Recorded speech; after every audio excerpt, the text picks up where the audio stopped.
Hey guys, namaste and I hope you're doing well. This video is a response from a client of mine, Keshavan Veera Raghavan, who have asked, since I did the Ketu and Jupiter in the Scorpio in Vritchika, what are the remedies that can be done? What are the things that you can do to fix it? All right. So, as I said earlier, having Ketu and Jupiter in Vritchika creates this confusedness.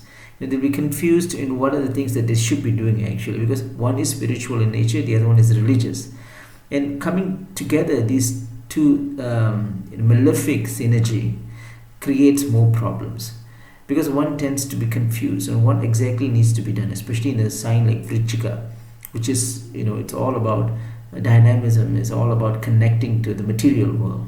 And having spiritual and religious grahas like Ketu and Jupiter creates confusion, inability to focus on what's the right thing, sway from the path of dharma, and all those things. So it can be a bad, depending on the conditions of the person, it can be a bad situation. So I would suggest two things. Number one is be more practical in your approach. Don't get yourself confused with things, right?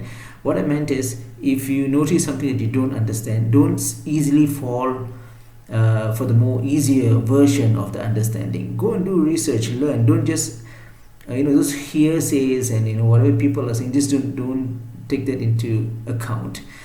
Know for yourself. Go and find and research and acknowledge that you don't know.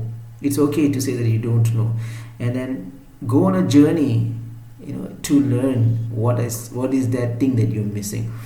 Don't just follow what people are saying. Don't fall into superstition. Don't get yourself confused with the masses. Doesn't mean 100 people say it. Doesn't mean it's true. All right. Doesn't mean the entire nation says something is correct or false, maybe right or wrong. Right. So, but put it to a test.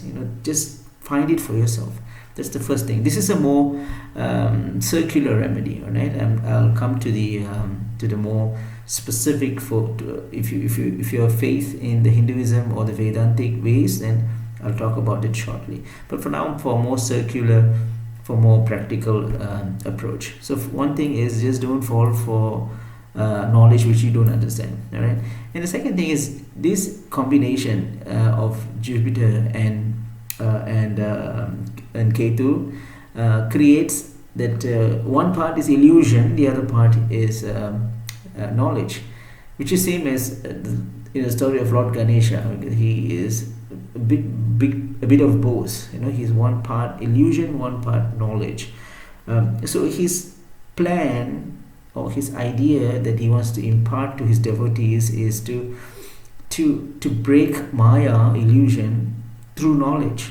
Not through any other means, but through knowledge, which is why his consort, all right, is Riddhi and Siddhi. Riddhi is knowledge, Siddhi is perfection, supremacy. So again, back to the non-religious remedy. First of all, be practical. Second thing is, engage yourself in learnings. Try to get yourself that habit of learning. Just read, just get any books that you like, and make sure you finish the book. Just don't take the book and go through a few pages and just put it in a side. Take a stand, that you want to complete a few books, say in a span of a month or something like that. Now that creates the habit. Not only you improve your knowledge, but it creates the habit of investigating, acquiring knowledge, and it also creates a little bit in a sense of curiosity within you. That what is it actually?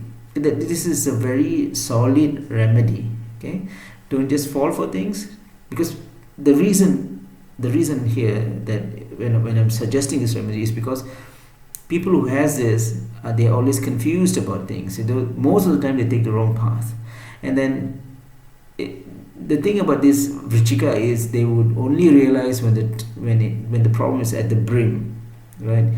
So it's too late by then. So the best way to counter the affliction is through knowledge. Okay, so remember, investigate, learn, improve your knowledge, have this sense of curiosity, and pick up this habit of reading. Okay, it can be audio books, it can be books like this, it can be anything, right? I think there's a great site called pdfdrive.net.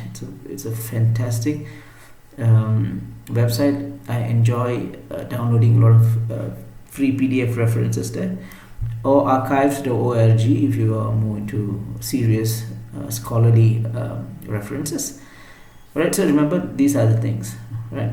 For more religious remedies, then Lord Ganesha is everything here, and he's the one who, as I mentioned earlier, he's the one who gives us the wisdom to know if our path is the right one or not. All right, so every Wednesdays recite his shlokas. The simple ones would be Om Gam Ganapathe Nama, okay, which means I surrender myself to you. That's what it means. It's a propitiative recitation, just propitiating him, just praising him. The other one is Om Shrim Ganeshaya Nama. That means hail Lord Ganesha, the great Lord Ganesha. It's a shloka. Shloka means to propitiate, right? So by reciting this, one will engage and receive the blessings of Lord Ganesha. As such, confusion would be out of the way. Okay, you'll be more focused, clarity will be there.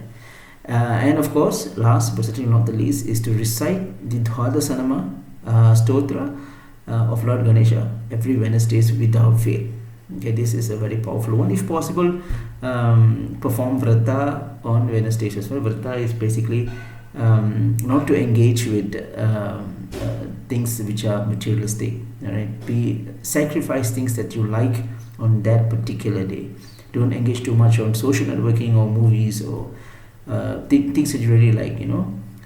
Put your mind, your heart, your soul into God, especially Lord Ganesha, and you will receive his blessings. Now, what are the things that you will realize? Number one, you will know that when you're doing something, you realize the meanings behind it. Okay, you would not just do things for the sake of it.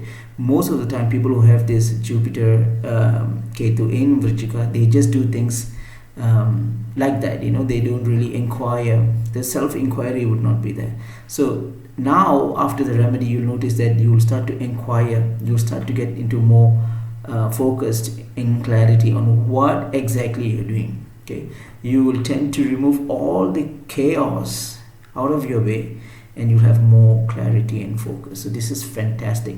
And of course, once you have clarity and focus, everything else just falls into places, right? Well, so that's it. Well, thank you once again, Keshava, and God bless you and everybody else. Namaste.